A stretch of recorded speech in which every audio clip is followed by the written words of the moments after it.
All right. Welcome to another Woods Report.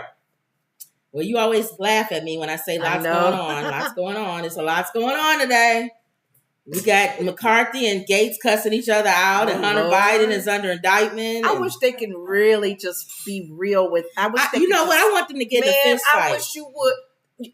You can kiss my eye. You threatening me? Yeah, they. I don't got to do nothing. These guys are ridiculous. Oh God, they're so stupid. You trying to tell me if I don't do what you said on that checklist, you gonna sit me down? Grown men. Go ahead. Grown men fighting. My prayer has been improve or remove these knuckleheads. Any knucklehead that's in you crack me up. You always say the same thing. My prayer is always that, because I say, and for those of you who may never have heard me say this, improve or remove. It's like it's giving people an opportunity to change, because that's fair. They may learn some things. They may learn to not be bad, do better. Marjorie Taylor Greene may come back and say, I had an aha moment. I'm crazy. I'm going to do better, you guys. Improve or remove. Be gone. Let somebody else who has more sense, more compassion, whatever is needed in that job, that can do the job, take the place. Well, the main person, let's see, Emerald saying, hey, ladies, happy Friday. Hey. Friday? Is it Friday? No. Emerald, you on the wrong day. It's Thursday. It's Thursday, girl. We're rushing it, though. I know. I feel like it's Friday, too. Hunter Biden. Always been in the news for the last 5-6 years. Hunter Biden indicted by special counsel on felony gun charges. They've been trying to go after Hunter Biden forever. Every little thing they can get. Next they'll get, after they get the Ukraine incident, the gun violence, they're going to go to him for child support. Lack of That's child what support. I want them to go after him for. They keep talking about this other stuff. Oh, by the way, you're not paying for your child. What about the child that you dismiss? Yes. They take care of it now.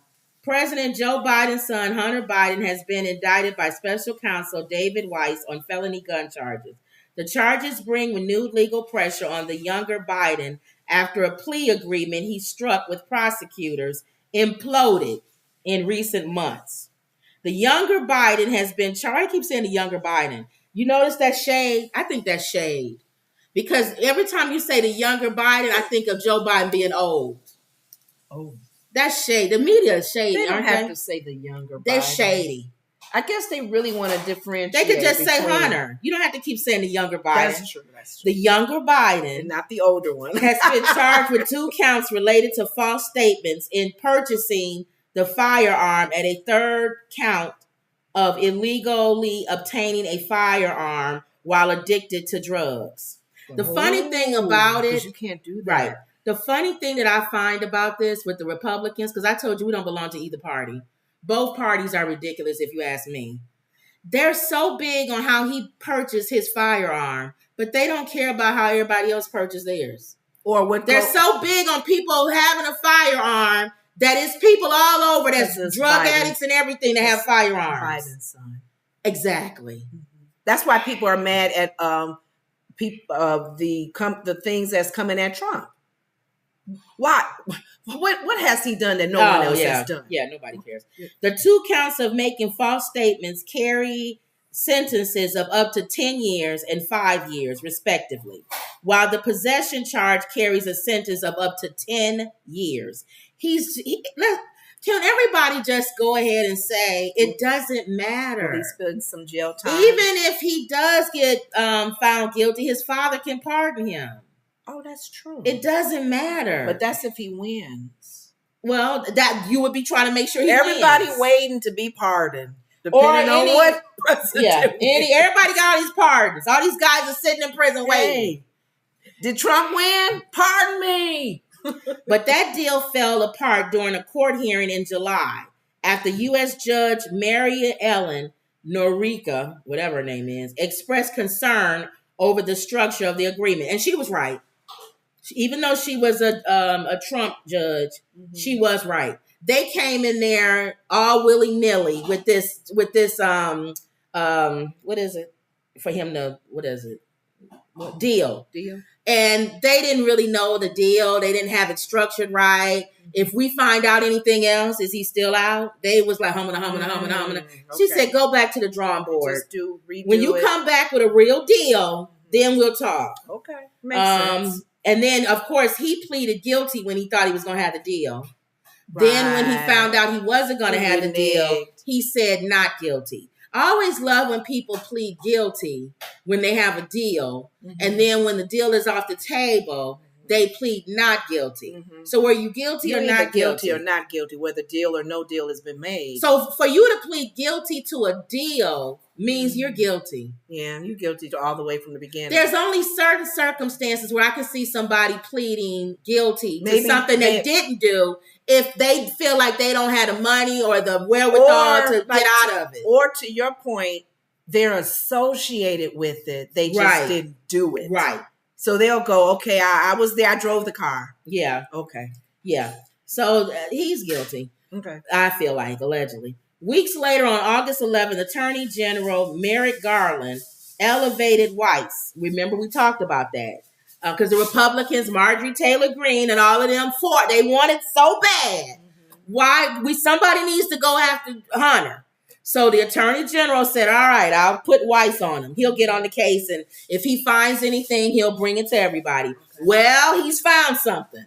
And he's brought it to everybody. And this is where we are right now. He was originally appointed then by President Donald Trump to special counsel, granting him broader authority to press charges against Hunter Biden in any district in the country. Prosecutors subsequently informed the court that a new round of negotiations had been reached. The attorneys for Hunter Biden accused Weiss' office of reneging on their agreement. No, they're doing what the judge said. If somebody comes back and finds something else, the deal's off the table. Well, Hunter's upset. He's turned red in the face. You know what he's done? What? He's hired his own attorneys and he's suing a lot of the Republicans for coming after him. He's tired of being picked on. Picking on me. And he's hired attorneys to go after a lot of these Republicans who are coming after him. Does he even have the money to do that? He didn't. Well, he got money from Ukraine, allegedly. Oh. He's a millionaire, so he got money. But the thing is, Hunter, what are we doing here? No, with all of them. What are we doing here? I don't know. Are the Republicans now going to sue him because he's suing them? Is this just all the whole next, how many years? Next few years. Everybody's suing each other? This is a joke. Quit coming at me. I'm going to sue you. Huh? Trump and the Republicans. It's a tit for tat. You guys put that nut job in the White House. You should have known when you put Comb Over in the White House, it was going to turn into a reality show. It was reality TV like his shows that he has. This is now. What is that? This is now it's a tit for tat. It's a joke. It's a reality show. It's a reality show. My mother's eating it up. Ma. Yeah. Do me a favor and bring me a bottle of water. Okay. My mother's eating it up. This is reality show for her. It's always been since day one that Comb Over This has been him.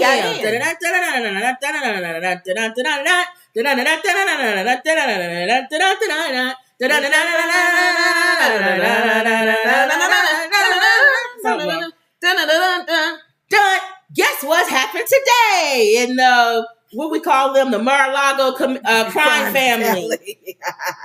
Well, today's episode of the Mar-a-Lago crime family. It's like those soap operas that used to come on at nighttime. McCarthy and Gatz yelled at each other today in a meeting. And Gatz told him, move the effing spending bill. Well, you gonna what he cussed him out. What you gonna do to me? He cussed him out. You talking to me? What you saying? What you gonna do to me if I don't do what? House Speaker Kevin McCarthy's frustration is mounting over the Republican infighting. And you want to know why Romney want to get out of this? This man is a Mormon. My wife grasped her pearls with what's going on in the house. He said, get Boo the effing bill right there on the floor in front of all of us Christians. About my father's business. I'm so tired of these, but they don't. But Whoopi made a good point. She said it wasn't so much comb over since comb over got in her opinion, she felt people had already felt that, right. In the early days, especially with Bush and all of that. A lot of people don't trust the country. They don't care about what you're saying, Constitution. They're even getting on there like reality TV show saying, effing, you gonna what me? Yeah. What you gonna do? So they cussing at each other. They going back and forth with each other. Yep. McCarthy's getting mad because he had dinner with Trump the other night.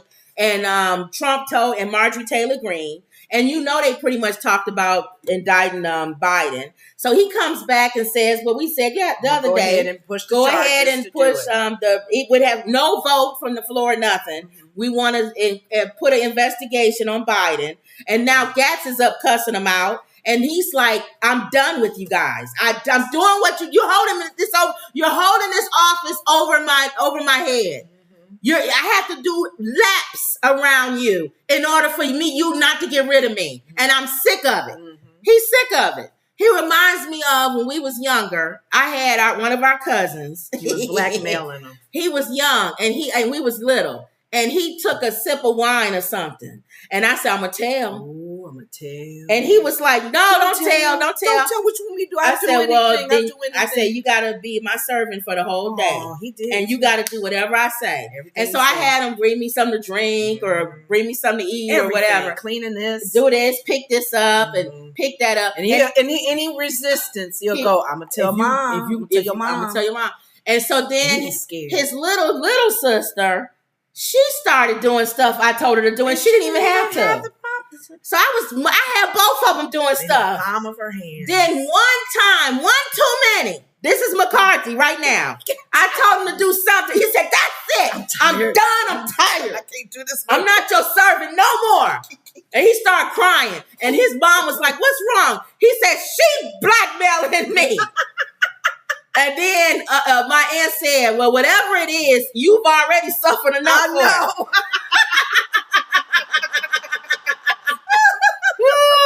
She was so and then I told his little sister, what was you in for? You didn't even do anything. Her brother. She wanted to be with her brother. I thought that was so funny. Even take the hit with it. But he didn't even get in trouble. He had suffered so much under my regime. I know. That's McCarthy. Ruler. Yeah. I already had dinner with this bozo who I don't like. Yeah. And he had to sit with Marjorie. Yeah. And Trump. Yeah. At the Mar-a-Lago crime family home. Right. He's already feeling like, you guys, I'm out of here. You're doing too much. I think that was the icing on the cake for him. Then I show up, and then this big giant Osmond head is cussing me out. I know, giving ultimatums like, if you don't do this, pass the effing bill. This is going to happen if you don't do this. So McCartney was probably He's done with it. I'm tired. So he had a breakdown. Yeah. Today. In the Mar-a-Lago crime family. Thanks, Emerald, for giving us that. Yeah. So that was I didn't forget the rest of the episode of the Mar-a-Lago crime family. Another thing that happened in the Mar-a-Lago crime. I love calling them the Mar-a-Lago crime family.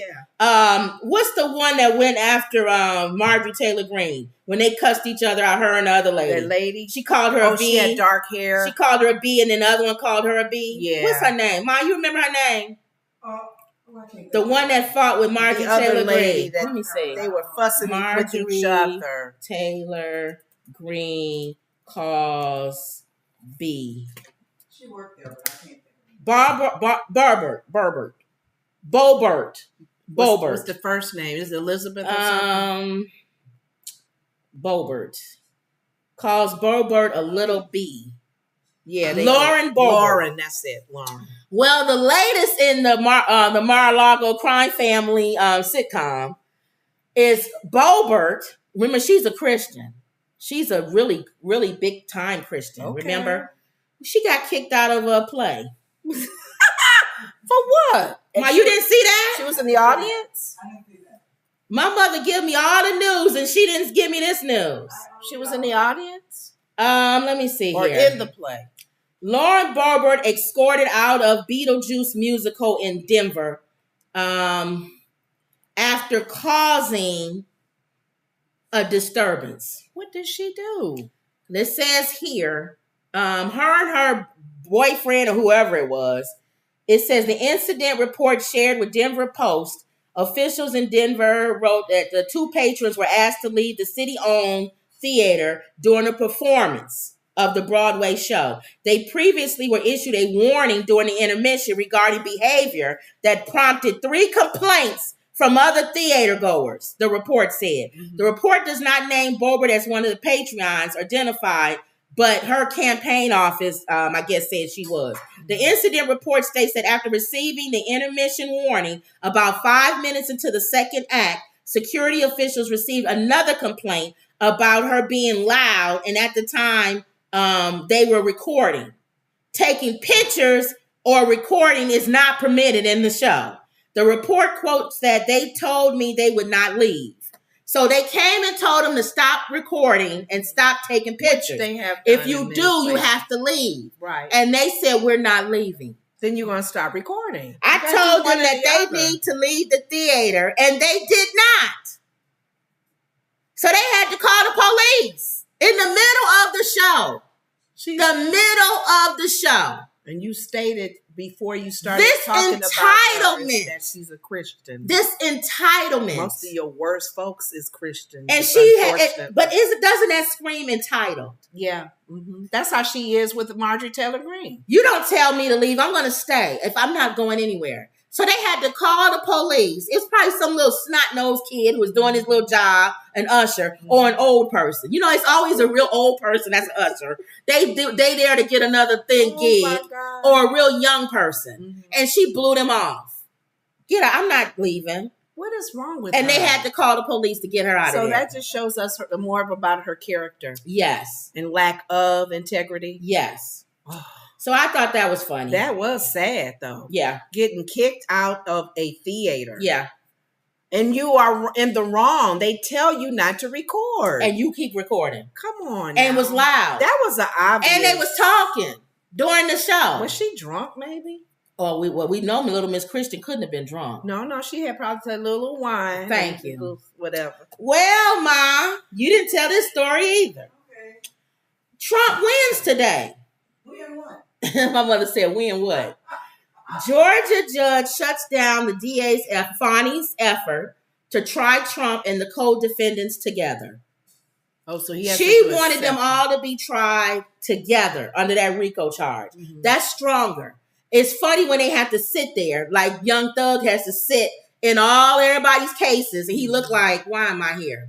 She wanted that for a comb over, and it's not going to happen. Can RICO charges still be applied? Yeah, but he don't have to be tried all at the same time. They probably figured out. Right. I don't know what law he used to judge. And he'll never be able. Discretion. He'll never be able to run for anything because he'll be sitting in court every day. That was her goal, and the judge was like, "No, you can't do that."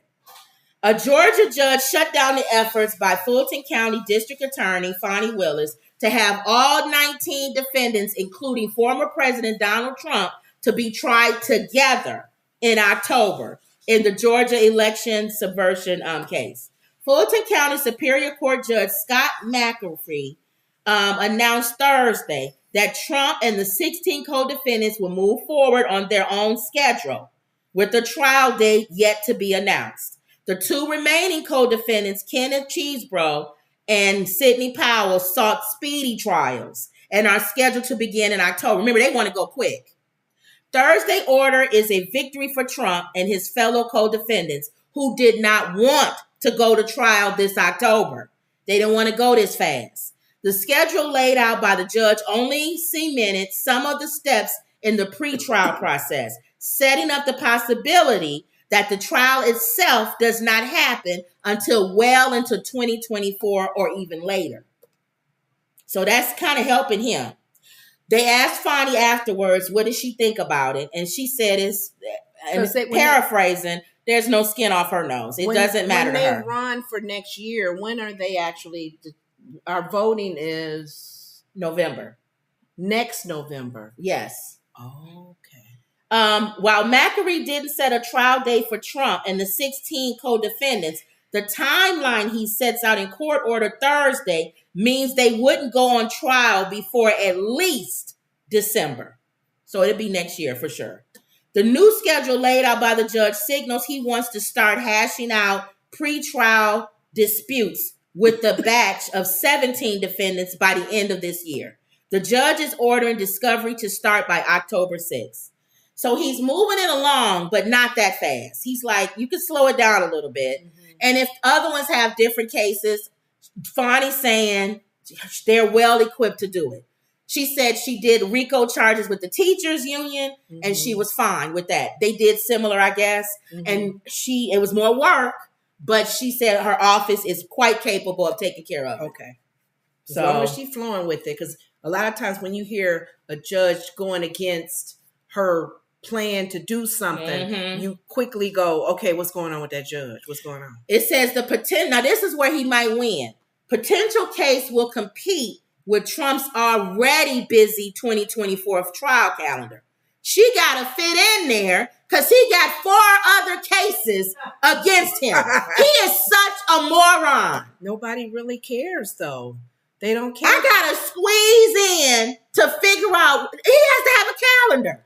On Tuesday, you'll be at this person's trial. Because on Wednesday, you'll be at this person's trial. Think about it, though. It's back to why people still holding on to him as far as their leadership or a potential leader. They feel like he's being railroaded. They feel he's the victim. Why you coming at him for this, and this? So, they always going to feel that way. Well, so it don't matter how many cases he has in the year. Well, Emerald says, I love the name too. It fits so well. Yes. Well, that's the latest. When we talk about them, guys, we're going to call them the Mar-a-Lago Crime Family. Sitcom. Yep. And Emerald came up with that name, so we give her all credit for that. Thank you. And that's a good way to put them all in the same category. Because he's the boss. He's the crime boss. He's the crime boss. He's the crime boss. Mm-hmm. Well, Gambino won today. The Gambino leader, Trump, Mar-a-Lago leader, he had a win today in court today, Mom. Okay. All right. That's one down. Hopefully one down. The rest of them are not. All right. Your friend Tyrese. He's not my friend. Why you always say that? Because I say the ones that bother you and get under your skin are your friends. Yeah. We were just talking about Tyrese. What did we say about him? Remember, I was talking about Tyrese. What was it I said about he get on my nerves? You say he talks a lot. Was it from the movie that we saw? No. What was that story, y'all? We did a Tyrese story recently. You don't even remember it. That's how fast we went over here. We talk about him so much, though. I didn't think it was a story on him. We did a story on Tyrese. He didn't say anything. No, this was a while back, but I can't remember what it was. Okay. It'll probably come to me. Well, right now, he's beefing with DJ Envy from the Breakfast Club. Mm-hmm. I don't want to read the whole thing. I'll just give us an... what did he say about DJ Envy? Let's just talk about this. So first of all, the history, okay? You know the Breakfast Club, right? Mm-hmm. You always was Charlamagne the God and DJ Envy, and it was Angela Yee. Now she's gone. It looked like it's going to be just hilarious because she on there all the time. Is that the one that be coming in the window and she's in a screen and she gives no. Oh, no, that's what's her name. She's the other one. Okay. Tez. She gives the news. Okay. Jess Hilarious is a comedian. You remember Jess Hilarious? Remember I talked about her and the whole thing with... the transgender and her, whatever. Okay. So DJ Envy, and his wife were going through a divorce, or they was getting ready to go through a divorce. They are? No, just listen. This was a few years ago. Nice couple. No, this was years ago. Okay. This was years ago. He had an affair with Erica Mena. You remember Erica Mena, the one that called Spice a ape or gorilla or something. Remember? Mm-hmm. Okay. Because I don't want to have to remind you about who all these people are. It don't matter, though. Keep it moving. Right. So Erica Mena on Love and Hip Hop had an affair with DJ Envy. Okay? Okay. And DJ Envy got like 6 or 7 kids. So he married. And they've been together since I think he was in high school. Yes. So they've been together forever. Same baby mama? Yes, with her. Okay. So they was getting ready to get a divorce. Okay? Erica revealed that she was having an affair with him, and then his wife was over. She was done with him. Mm-hmm. Tyrese said God told him he don't even know them. He didn't know them at all. He didn't know them as nothing. Well, he holy man. He be in God woke him up and told him. He be in people's God church. Woke him up and told him to save DJ Envy's marriage. So he said, how did he tell him well, how hold to do on. that? Just relax. So he said he don't question God. God tell him something, he doesn't. He just go and do it. Keep in mind, he can't keep his own marriage. His own marriage is gone. He's crying about his marriage. And he don't even wait to see if that's really God talking but to him. But God told him to save DJ Envy's marriage. Okay. Again, he don't know them from a hole in the head. Okay. So he gets a hold of DJ Envy, and they start talking on the phone. And DJ Envy was at his wit's end. He literally tried to commit suicide. He went to his car in the garage and turned the ignition on. The Tyrese thing? Before Tyrese. Oh. He turned the engine on, and you know how you die that way, whatever. So he was his wife called the police. They came and saved him and put him in a hospital. He got better. He was depressed because his wife was divorcing him. Oh. He'd been with her since high school. Wow. So, but he had an affair. Well, there you go. So Tyrese gets on the phone and he starts counseling DJ Envy. Now, keep in mind, this is before Tyrese was divorced. This is why Tyrese is good. Everything is going good for Tyrese. Okay. He probably wasn't crazy back then. Okay. He was like Kanye. Yeah. There's a moment where they had clarity. Hallelujah moment. So this was clarity time for Tyrese. Okay. And he called DJ Envy and they talk on the phone and he's counseling him through it. He's helping him. And DJ Envy said he did help him. He helped him get out of that slump that he was in. That feeling of depression. That deep depression. Yeah. That take his life. Depression. Yes. He got him out of that. Okay. And he also counseled him, gave him scriptures and prayed for him and really pulled him through. Okay. So then he said, "You want me to talk to your wife?" Because she wasn't taking no calls or nothing from DJ Envy. So he started talking to his wife and counseling her. Okay. And talking to her. Yeah. And making her feel better. Oh my God. For real, Kim. And I'm not lying. And giving her scriptures. So where's this going? He said, let me put y'all together. Because he's been talking to the both of them separately. And he said, he woke me up, told me to put y'all marriage together. So then he said, I'm going to come and I'm going to sing. I'm going to do a romantic night for y'all. I'm going to put it together for DJ Envy. She's not going to know. She'll just show up and he'll serenade and everything will be great. And they'll talk. He'll back out the door and let them talk. Okay. And they talked. And then he said, I'm going to stay with this. I'm going to stick this through. I'm going to be I can be on the phone as a third party. And when y'all, he's all embedded in there. He's in there. I'm going to be a third party. I can put both of y'all on the phone. And then you talk and, okay, indeed, let her talk. All right, okay. Did you know he was feeling? Oh, I didn't know he felt this way. Maybe that's why he had the affair. Okay, well then, okay. Maybe both of us can work out. And he mended their marriage.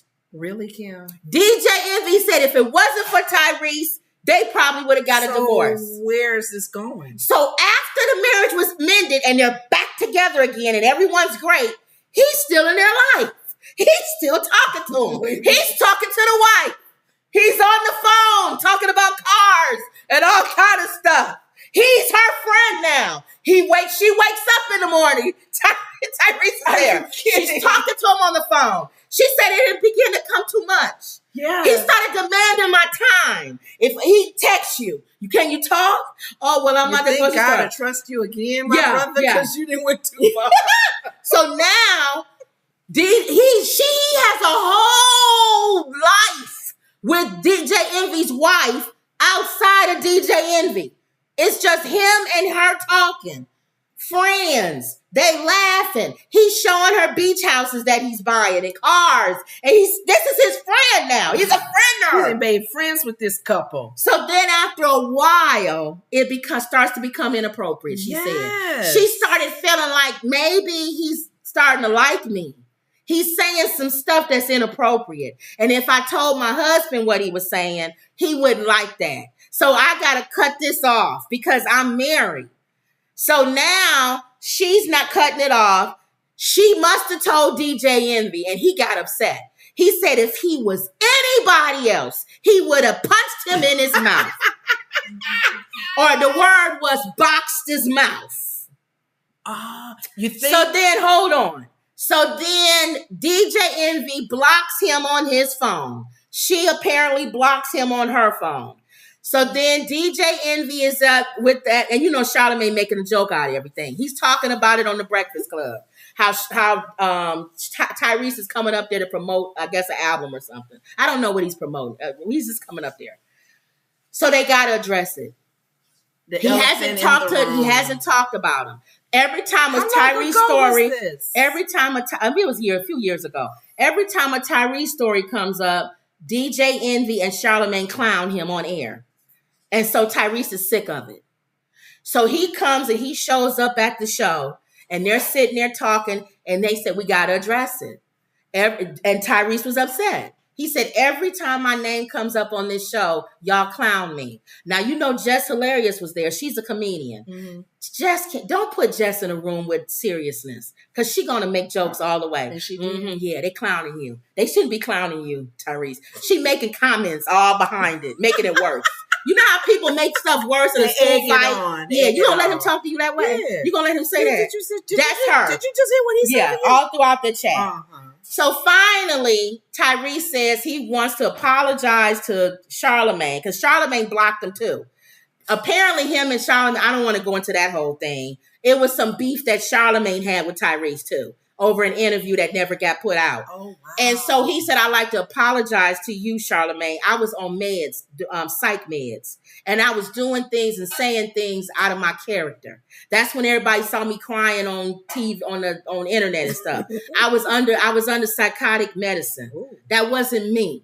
So Charlamagne forgave him. Then he started going to DJ Envy. He said, I don't like how, he said, I'm going to tell you what I don't like. And DJ Envy sitting there quiet, listening. He said, when I was going through my divorce, you clowned me. I didn't do that for you. I went all out for you, man.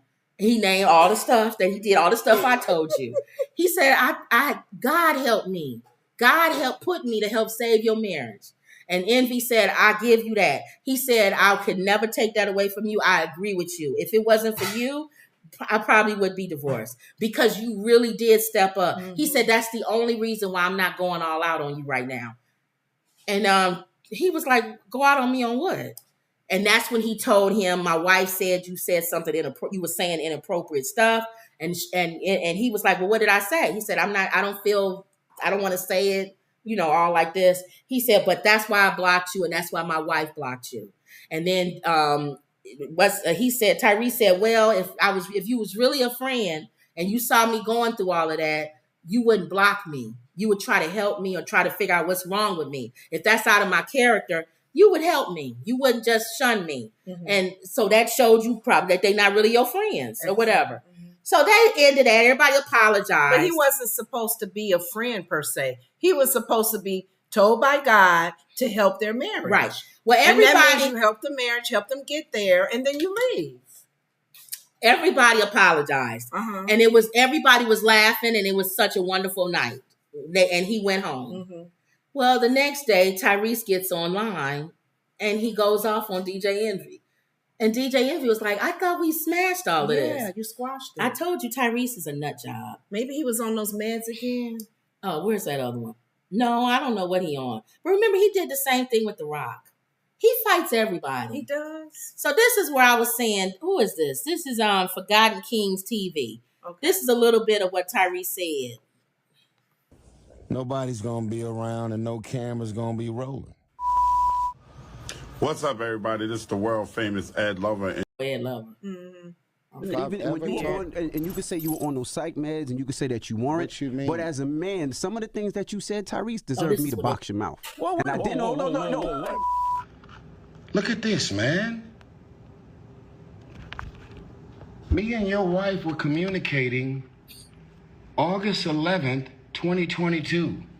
So he came back and said, DJ Envy, you are a liar. I was not blocked. I got receipts showing I was still talking to your wife after that, and I was still talking to you. And neither one of y'all said anything about me saying something inappropriate to her. He said, why didn't y'all tell me while I was talking to y'all that I was inappropriate? So that's why he coming back. So who was supposed August 11th, 2012. Look, I said something that was 7 hours and 3. She said without fail. Like, I got receipts. I'm sending Now, that's really not receipts, Tyrese, because you're going through long texts of you saying something, and she'll come back and say one line. To me, if somebody answers me back one line, they got beef with me. They just not telling me. If you write me 5 or 6 texts and I come back and go, oh, that's wonderful. Go back to the text way before that when she probably they was conversating. Yeah. So he don't even realize. To me, I feel like one word or one line answers to me tell me something is wrong. Hi, everything is wonderful, blank, blank, blank, and the person come back and go, oh, that was nice. Real short answers. Short images of my new Rolls Royce to your wife. Like, I know y'all always got nice cars. All right. Oh, You think life is short? But the thing that I'm heard about this, the regular season's just 18 weeks. Is that for real. But second of all, you lying on me, bro. You just making shit up. I got receipts. Tyrese, and I wanted to box his mouth, as I said the other day. And can you explain to the people why we stopped talking to Tyrese? Well, we stopped talking to Tyrese on 2 different occasions. Once, many, many years ago, when he did do that amazing thing for us. He and I became friends, and we were very, very cool, and we spoke often. And a lot of times you'd be laying in the bed next to me while I was talking to him. And at first, everything was cool. But for me, it got to a point where it became inappropriate and uncomfortable, where I felt as though lines were being crossed. Well, what lines were crossed? Because people would be like, well, what lines did he cross? You know, I don't really feel comfortable being specific because at the same time, I still do have a respect for him. I know that you still do have a respect for him. I would feel more comfortable just being general and saying that, you know. So the bottom line is they've never come out and said what he said that was inappropriate. Right. And Tyrese is saying, what did I say that was inappropriate? You're lying, DJ Envy. But they don't want to say it on public radio. I get that. But I fought both sides. I fought both sides too. They both. What are you going to say? And then we'll move in fact, on. They should be donkeys. Both of them should be donkeys because, like you're saying, don't lead people on. If right away when you're offended or you feel any offense, you got to tell people. So this is a lesson, right? That's why I'm saying this is a lesson to people. When somebody offends you or does something that you don't like or whatever, you got to tell people what they did. Don't just assume giving one word answers or one word thing that they'll get what you did. Then the other thing that I feel is inappropriate, I don't think she should have developed a relationship with him. That's her fault. That's her fault. Once he fixed y'all marriage and that was it. Set the boundaries yourself. That's it. I don't need to have a conversation. See, this goes into do men and women who are married have friendships of opposite sex outside of marriage? I don't feel like you should if the spouse is not friendly with that person. It seems like, and we're just here saying that her husband, DJ Envy, it was no problem with him and his wife talking to homeboy. Right. She started feeling a certain way. Yeah. Now, you're right. If your wife is feeling uneasy or a certain way in the friendship, now the husband got to step in and say, okay, babe. Now, some people are against DJ Envy and his wife. Some people are saying, why would he feel comfortable to do that unless she gave him some kind of a platform to do it? I don't know if that's true or not. I don't know. But does a man feel comfortable with flirting with another man's wife if he knows the husband, if she didn't give him something to feel like he could do it? Here's where we're going with that question. Yeah. The problem that I see in this, and that the couple should have, after Tyrese supposedly did what he was called to do. Yeah, move on. It worked. They got together because they shared some probably intimate things with him. I'm not feeling this. Yeah. DJ was like, DJ Envy, you didn't feel this, baby? I thought you felt when I come and touch you this way. Right. You want me to rub you this? I like when you do my feet, baby. Tyrese is taking all He's taking this all in. of that in. And as a man that's supposed to be hearing from God on this, you're wrong as well. Yep. Because your spirit, your flesh felt all of that info. Yeah, and just keep on the fact that, and I don't feel like we don't know. We just speculating. Her husband just cheated on her. Yes. So if he's complimenting her, she's probably not going to cut that off. She's like, oh, you think my hair look nice? Or you think I look cute today? Or she probably was accepting all of those compliments. And then Tyrese was probably thinking, well, since she's accepting all these compliments, I could probably do you better than him, to be honest with you. Even though and this made me think, and you're not going to say a name when I say this. Somebody said ministers do this all the time. The wife and the husband go to the church, and the wife comes to the pastor, and he ministers to her, and then he starts liking her, and then he starts talking about how horrible her husband is. Yes. And then he wants her. Yeah, because he's having a desire to be with her. How many times do we hear about pastors being with women in the church that they counsel in the first place? But that goes even back to the thing when you told us, one of the things we were taught at our old ministry, and when we were doing counseling and stuff, they were saying you have to be, well, this day and age now, I don't know, because people are with the if you're married, your husband and the wife should be husband there. And wife should minister to husband at and the wife, same time. Wife and wife, a woman and woman, and man and man. Well, that don't matter no more. I know it don't matter no more because back in the day it was really not man and man anymore because they have affairs with men. I know they sure do. Like we look at the Catholic Church or any church. Well, the Catholic Church for sure. Years ago did that. Don't say a name, but what? What happened? He fell in love with one. See? He wanted him to stay away from him. Stay away. He was trying to help him. There you go. So when you gotta be careful as a man counseling a woman. Right. I'm going to guess, and that's probably what happened in this case. That he started liking her. But I don't know. We don't know. But that is, I'm looking still at both sides because the DJ Envy and his wife, they needed to be accountable for this as well. Yeah. If you as the wife receive the help from the gentleman and he's continued. Yeah, you got to cut that off.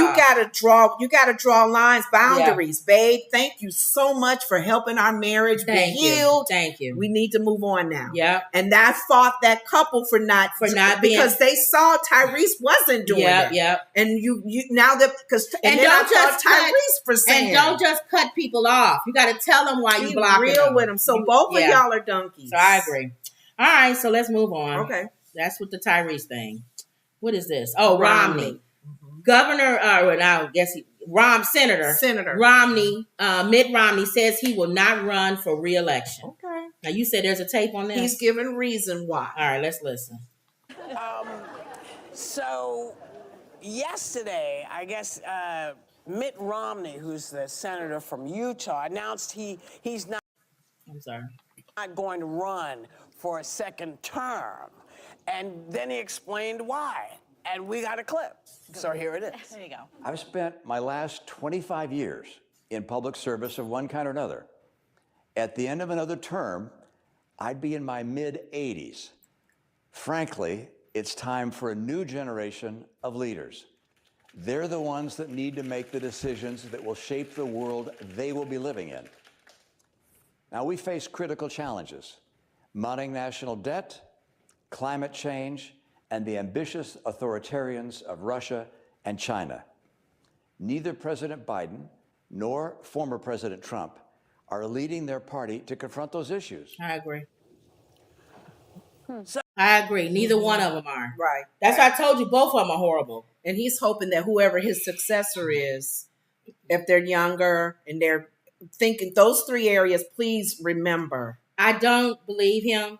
I believe that he's going to run again. I believe he's stepping down. I told you all this. I believe he's stepping down because I think he wants to run against somebody brand new. Biden wins. If Biden wins this one, he can't run again. so he won't have to worry So about you running thinking against that Biden. his goal is to probably run again for president. Run again for president by opposing Trump.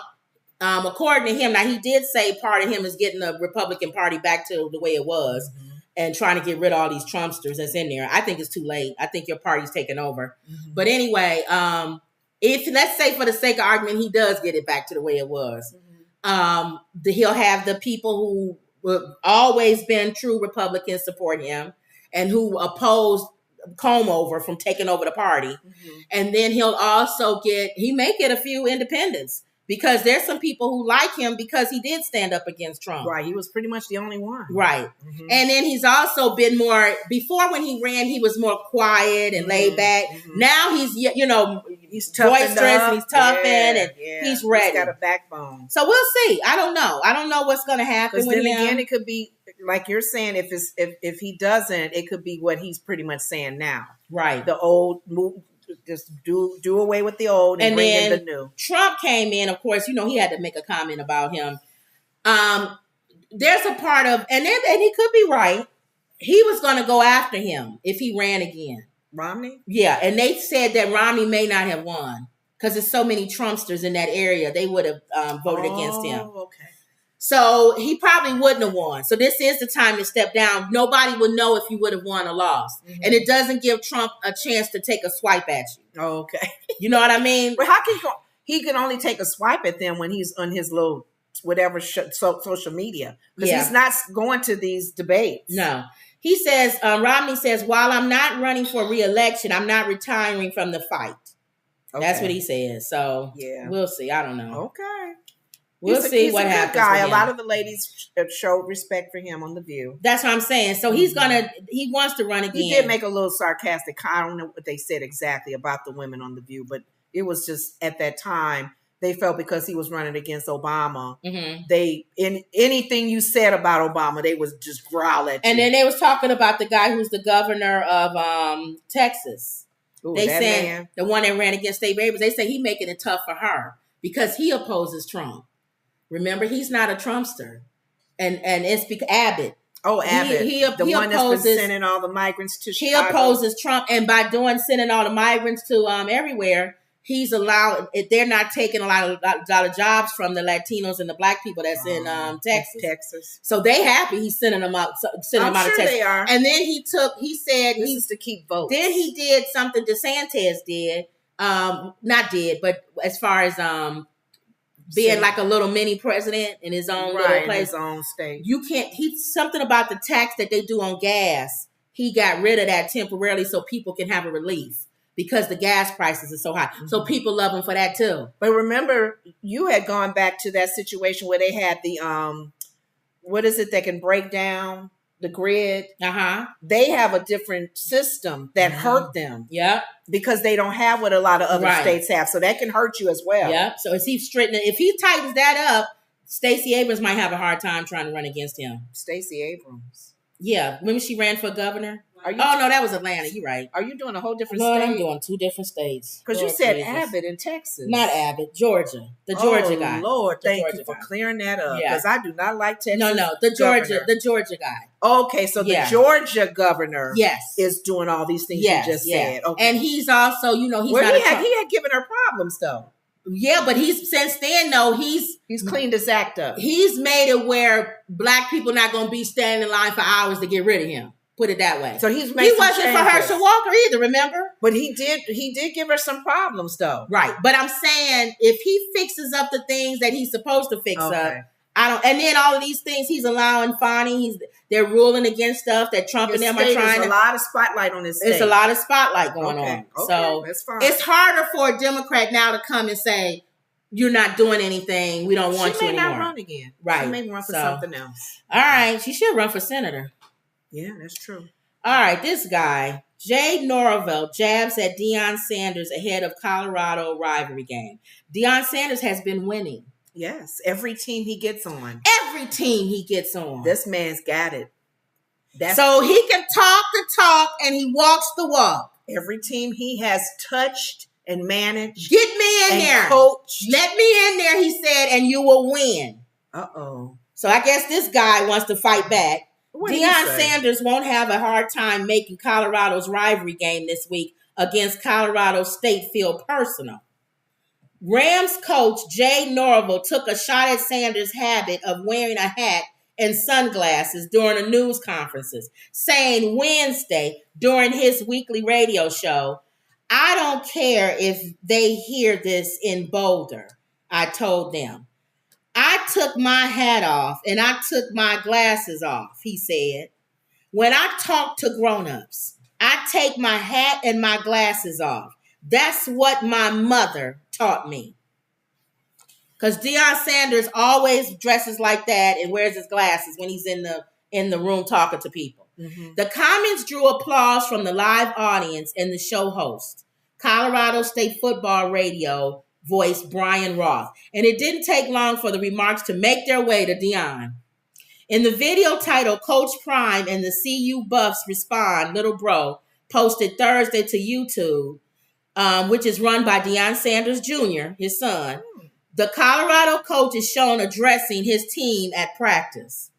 "I'm minding my own business, watching some film, trying to get ready, trying to get out here and be the best coach that I could be. And I look up and I read some bull junk that had, he'll say he's Christian, so he'll say bull junk, that they had said about us once again," Sanders told the team. "Why would you want to talk about us when we don't talk about nobody? All we do is go out here, work our butts off, and do our job on Saturday. But when they give us ammunition, they done messed around and made it personal. Uh-oh. It was just going to be a good old game." He said they done messed around and made it personal. It was going to be a great task, a battle of Colorado. But they done messed around and made it personal. Yeah. Later in the video, Sanders is shown on a golf cart at practice saying, "Now he's messing with my mama," referring to Norwell's comment about how he was raised. Because remember, he said, "That's how my mama raised me." Thank you. So what you trying to say, my mama don't or didn't? And Deion Sanders. What you trying to say? You talking about my mama? Now, is this guy black? I don't know. What is he? Because you don't talk about a black man's mama. In the weekly show, Norvell initially said he did not really want to talk about Sanders right now. But as the interview progressed, Norvell opened up about the attention this week's rivalry matchup has generated, including a visit from ESPN's College Game. Everybody's waiting on this game now because he made that comment and Deion Sanders saying it's personal. So now everybody's going to be watching this game. When is this Saturday. game? This is college, right? College. So this is good. It's good for college football. It's like how they used to do in boxing. Yes. You ugly. You ready for me? Ready for me? Sanders says, "I keep the receipts." Okay. So this is how he be looking like that when he's at his thing. So he's taking it personal. He's saying the man talking about his mama. Well, he alluded to his mom didn't teach him. He taught him to take his glasses and hat off. So you in pretty other much words, Deion shade Sanders, at his mom saying, "Oh, his mama must not have taught him to do that." Exactly. So he ignorant with his glasses and hat on. Yeah. Okay. All right. Let's see. Let me do this case. My mother keep asking me to do this case with this man. Where is it at? Oh, here. Ma, you keep asking me to do this story with this man. Yeah, I think I find something. Yeah. There was an arrest made in 1994 cold case murder of a Virginia mother after DNA testing and a confession, the police said. Okay? Mm-hmm. Police in Virginia announced the arrest of a man for 1994 cold case murder of a 37-year-old woman. They didn't even know anything about this. They had shut the case down. Right. They couldn't find the person. It was over. Well, guess what happened? The Fairfax County Police Department said that this guy, Stephen Smirk, 51, is a suspect in the murder of Robin Lawrence, who was found stabbed to death inside her home in Springfield, Virginia in 1994 by Lawrence's daughter. Found by Lawrence's daughter. Only 2 years old she was only 2 years old at the time of the murder, was found alone in the room. So he did it in front of her daughter. Oh. The nearly 30-year-old case was solved, but police said after genetic testing. Investigators were then able to obtain a DNA sample from him at his home in New York. Later, a full confession to the crime, police said. Smirk, who was on active duty in the Army at the time of the murder, had been living at Fort Myer Base in Northern Virginia when the killing occurred, the police said. He chose her seemingly randomly, and it was heinous crime scene. And I've seen a lot of crime scenes in person, but the photographs of this one, he said, was particularly gruesome. Fairfax County Police Chief Kevin Davis said at a press conference. Was this a racial thing? I don't know. Smirk had no prior arrest record before being taken into custody this month, and police said they don't believe he was suspected by any similar crimes. Smirk had no apparent connection to the victim, police said. He's currently in custody in New York and is awaiting extradition to Virginia. ABC News was not immediately able to locate legal representation for Smirk. It says, we as the family who's sitting here to my left would like to thank the Fairfax Police Department. We look forward to learning more about the process and the next steps. That's what a cousin said. Police collected DNA from 1994 crime scene, but had no matches to the genetic profile. Because remember, he don't have nothing against him. Right. There's nothing in the system. The use of the genetic analysis helped break the case after cold case detectives submitted DNA to Virginia DNA Technology based on some police department. Investigators were able to develop a profile using that DNA and began searching databases. They used their information to develop a family tree, which they provided to our detectives and a volunteer who worked with our cold case detectives. Before traveling to New York, the cold case detectives say they compared a sketch of the suspect high school yearbook picture with a DMV picture of him in 1990. Smirk's willingness to cooperate was highly unusual, and so there was no clue to our detectives that something may be afoot. So he basically was almost waiting on pins and needles for somebody to come to him. And then he confessed to it. It's like he had to release this. He couldn't get over it. Wow. But isn't it something how they took the DNA? That's that Ancestry.com stuff. Right. They can take your DNA. Oh, this everybody gonna get caught now. They can take your DNA sample and they may not have you, but they can tie it to your tree. Your relative. So they know it's somebody in your family. Somebody in this lineage. And that's how they found out? That's how they found out. The daughter that was 2. No. His DNA, the guy who killed her. Uh-huh. His DNA was found at the crime scene. They took his DNA. It didn't match him. It matched his tree. He doesn't have anything in the system, so they couldn't match him. Wow. They matched his tree. But what if his tree, because his tree must have had something. Somebody must have been in the system. Like right now, if you go to Ancestry. Don't somebody have to be in the system? No. Let me explain it to you. When you go to Ancestry.com and we put in our blood thing or whatever, when they do that thing, they can tell you who your cousins are. They can tell you your lineage. That's if your family has done that. No. You don't. Your family don't have to do nothing. Oh. They know your history from your tree because I don't know, whatever. I thought it's other DNA that may have been entered in and that matches that tree line, that whole line of family. I don't know how Ancestry.com because it doesn't make sense if they have nothing else to go on. But Ancestry.com, maybe you're right. I don't know. Somebody but they in your traced family back to him, which they found out he was at that place in that area at that time. It said Davis added the evidence that we have the strength of this case is overwhelming, and we feel fully comfortable that he's going to be successfully prosecuted right here in Fairfax County. But he pretty much kind of admitted it too. No, he did admit it, and he said, "What if he would have said I didn't do it? I wasn't there. Saying. I was. He could have been like, go to somebody else in the family tree. It's not me." Yeah, he admitted it. See, I think the Holy Spirit of somebody was weighing heavy on his chest. Wow. What do you think, Ma? Yeah, he killed somebody. And he got away with it. What would make him do that? Just random. Like, did this person bother him or say something to him? I don't know. Was he dating her? Something had to. You just don't. And he's military. Yep. So that shows you who's fighting for our country can be cuckoo. Yeah. Huh? She could have been dating him. I don't know. We That's don't what know. I'm trying to figure out. He's telling everything they said, so he's gonna tell everything. He'll tell the story then. He's gonna tell the story. We'll do a follow-up. It said random, Ma. She wasn't dating him. He randomly chose her. So, okay. But there's got to be something to tie them in, unless he's just that cuckoo. Yep. I know Emerald's on, right? Because Emerald said, you said that you saw the documentary Who We Are, A Chronicle of Racism in America. Yeah. And we both said we've learned a lot. I've been sharing this documentary with a lot of people and saying, watch it. And they come back and they give good reviews. They like very good documentary, very detailed. Areas that he shared information that we thought we never knew. Right. And then information that he confirmed, things that we would hear through the grapevine. So I've been pulling out a little bits by bit to share on our show.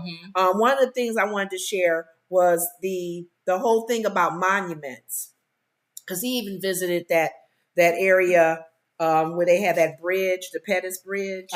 But Martin Luther King marched over. Yeah, I'll read a few things. Confederate monuments started to appear in America. Right. And pretty much Jerry Robinson, who is the host of this, is a civil rights lawyer. Okay. He was really given more clarity and understanding of why these monuments and statues were put in place. Okay. Because if you think about it, where you live, you are excited about that person and what they've done to make things, well, hopefully go in the direction you wanted to go. I know the Civil War, the South lost, but they still had generals and people that did things that they're like, he still fought a good fight and he killed a lot of men and women, whatever. He represented what we felt, you know. So he was saying, because a lot of times we're quick to go tear that statue down, tear it down, and we're at a different time now. So there are people who are finding out. I've always said I don't think you should tear them down. It's cut and dry. I think you need to put the real history on there, though. I know, and this goes different ways because they talked about, like, for example, Confederate monuments started to appear in America. This is a guy named John Pelham who resigned in West Point in 1861 to join the Confederate Army because he killed a large number of American soldiers because of slavery. Okay. People say that George Washington owned slaves and he had a monument built. Nobody getting rid of theirs. Thank you. He said, but because he led the Revolutionary Army and was our founding father, which is why the monument was put together, not because he owned slaves. Right. A lot of them owned slaves. Yeah. But keep in mind, we're not tearing down our presidents' monuments because of what they did separate from slavery. The Confederate monuments were built for one reason: to honor people for what they did from 1861 to 1865, murdering American soldiers so they can keep owning enslaved people. Right. 10 southern states in the South, and he named all the states where were basically the issues with the whole slavery thing. So he just pretty much talked about the Edmund Pettus, that's the bridge. That's the bridge. Now, in bridge cases, you can probably do a renaming. Rename the bridge. They rename schools. Yeah, they do. So he just kind of talked about, he talked to the people they actually renamed Thomas Jefferson School. They sure did. I know. But what's his name? Go ahead. The civil rights? Yeah, I think so. Yeah. But quickly, the Edmund Pettus, he was the U.S. Senator and a grand wizard, they think, of the KKK. Oh. 1940 bridge was built. Changed the name to Freedom Bridge. That's what they're fighting to do. Right. Let's call it Freedom Bridge instead of Edmund Pettus. Okay. Some people argue that this is history, and the gentleman mentioned that this is not historic. It is a symbol. Okay. And symbol is someone's ideals at that time about a response to what happened, not what actually should have happened. So what do you think after watching this? I think I have a mixed feelings and mixed views on monuments and bridge names and what bridges about schools? And streets. Oh, and streets too. And schools. So what's the difference? The Jeffrey Robinson, he was pretty much saying we got to be real careful with that when it deals with when we want to tear someone down because they own slaves. Right. Our presidents own slaves. Yeah, you be tearing everybody thinking, down. I'm not tearing down George Washington's right. bridge and his statue in front of the monument or whatever. There's things you can find on everybody, Right. But be real careful and tread lightly when it comes to like a Edmund Pettis thing. No, we're gonna rename that. Okay. We all know now, and we If all he was live a in the grand area. wizard, I He guess. was because of his negative background, Oh, okay. and he was fighting the war to try to keep enslaved people slaves. But why can't we have? Remember, I told you.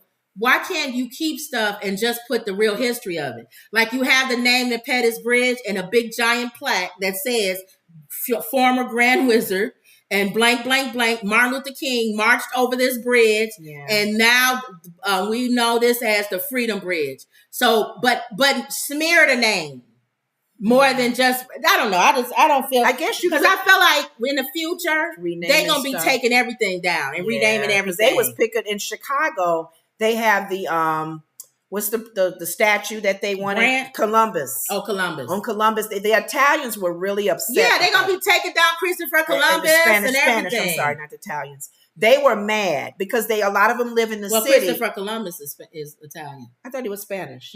From Spain. Christopher Columbus? Yeah, I thought he was from Spain. No, he's Italian. He's Italian? Yeah, come on. Oh, now. whatever. Go ahead. Well, it was that. Maybe it was. That's why the Italians were upset. You making me.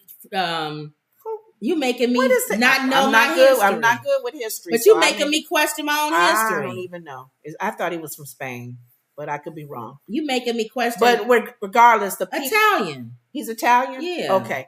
People were I'm like, I know he Italian, but you making me question. I knew he was, but I knew All it was the Italians that were really concerned in Chicago go because ahead. people are starting to say he didn't really discover America. Right. He really didn't discover America, and they're like, wait a minute, historically, He may. Well, how you gonna discover something already there? I know. But anyway, go I ahead. know. So if people wanted the statue removed. Yeah. The mayor at the You got time. Columbus Day. I know. The mayor at the time, she let it temporarily be moved, and then they said they was going to move it back. So what do y'all think of? Do with that? What do y'all think of statues and what's she with rolling bad back here? history? You coming here? I'm gonna close the window. Oh, what do you think of statues and renaming statues? And what do y'all think of renaming schools and even the bridges? Because landmarks, and then the presidents, all the ones honestly you gonna rename them too. So all that stuff, and then do you think that it should be torn down like what people was doing, or do you think some people say they should just be taken to a museum? Don't break them, just take them to a museum. People like me say leave them up, just put a plaque on there, or talk about them and put a plaque on there so people know the real history of that person that on that horse up there. But I don't know. Everybody has a difference of opinion. Let us know what y'all think. Maybe I'll put that in the. That could be a question. I could put that in the community tab. Okay. What do you think should happen to bridges and stuff like that? But yeah, you said this is a good documentary. Hopefully, everybody get a chance to watch it, and it's on Netflix. Who We Are. Now I thought this was funny. I looked at it and I was waiting for him to turn around. Did I miss it? You missed it. Okay, so this is a dog date. He see the camera. Now he turns around. There you go, Bailey. Yeah. Look at him dancing. Yep. He's dancing. He don't know what he's doing.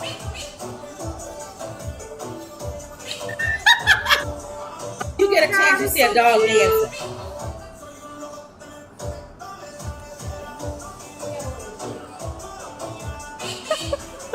Show it again.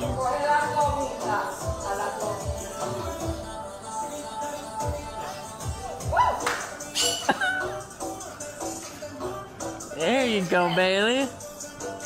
He doing what she doing. Yep. He's just sitting on this butt. And he's fat too. He's fat. You know.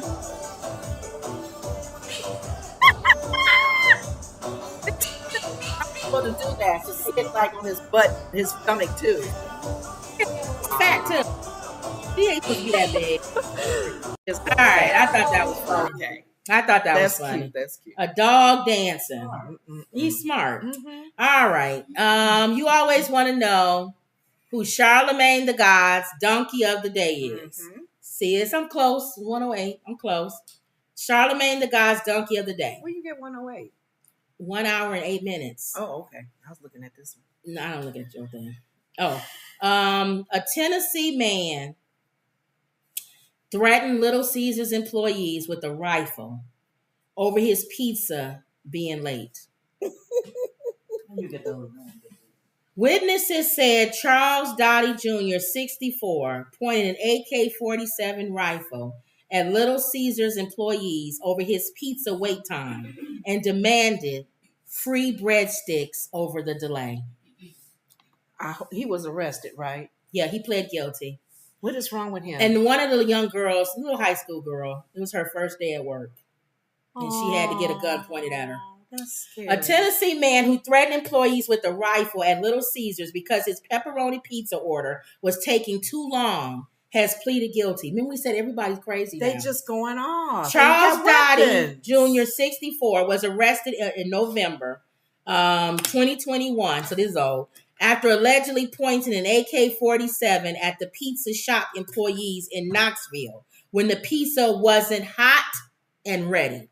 He reportedly pleaded guilty to 4 counts of aggravated assault on August 23rd. So that's recently, I guess, according to the local reports. Fox News Digital has reached out to Knox County District Attorney's Office and the pizza chain.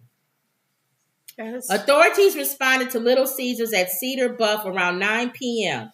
Witnesses told police that this guy became angry after being told about the wait and demanded free breadsticks. It wasn't even 10-minute wait. When he came in, went out, came back with the gun, who was and pointed at Noah Beeler, who was working at the pizza restaurant that day.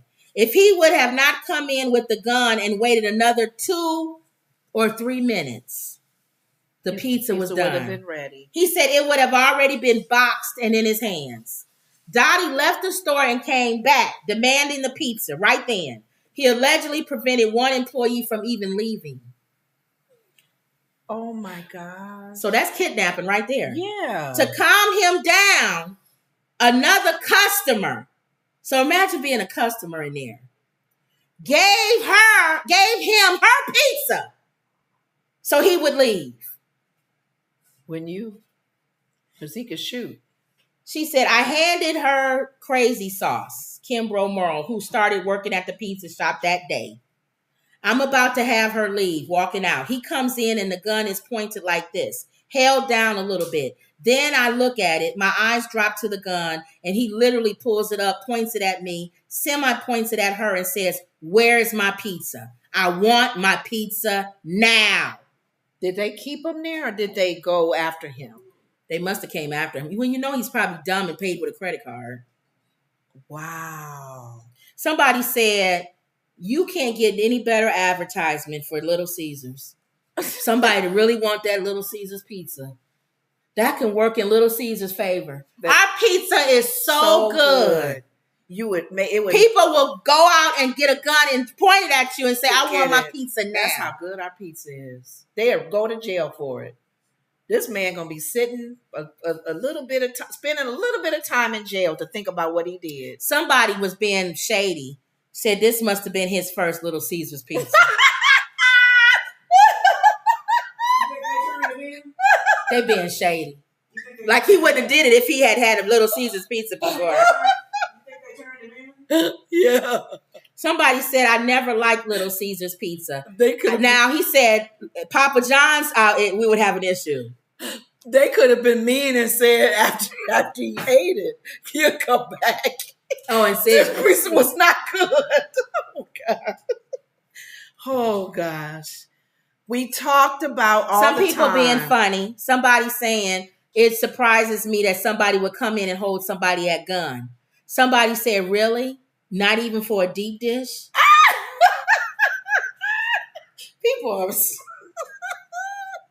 They don't realize. Somebody said, almost similar to what you said, they'd have to threaten me to eat a Little Caesars pizza. Put a gun to your head. Eat the Caesar pizza. Eat the Caesar pizza. Oh, God. So people shady in the comment section. But they don't realize with a gun pointed at you, seriously, that is scary. That man could have killed somebody. Yeah. He could have literally used the gun to hurt people. And the customer gave him her pizza so he could get out of there. And then, of course, he admits it later. I don't know how they got him. What's wrong with this man? Somebody probably got his license plate or something. Oh, God. Isn't that crazy? Real sad because you want your pizza. All right, y'all. That's it. No, well, I don't know. He probably did pay for it. Well, you pay ahead of time. With the gun pointed at you, they probably gave him more pizzas than that one. So don't forget to get our book, 100 Family Friendly Jokes. The link is in the description. We're working on volume 2. We also have some T-shirts and stuff coming. It's a lot of stuff that we say that we could put on a T-shirt. You know what, Emerald? I might do the Mar-a-Lago crime family. And we could give Emerald some of the credit proceeds. for that. We might do that, Emerald. Because why somebody gonna steal it now that we didn't say it on TV? I mean, on video, and you gonna take 20 years to put it out. All right, y'all. Okay to say that word because that's his. That's his. Mar-a-Lago. Isn't that his property? I don't know. Let's find out. Okay. All right. Don't forget to like, comment, and subscribe. Always believe. And that was another Woods Report. See y'all later.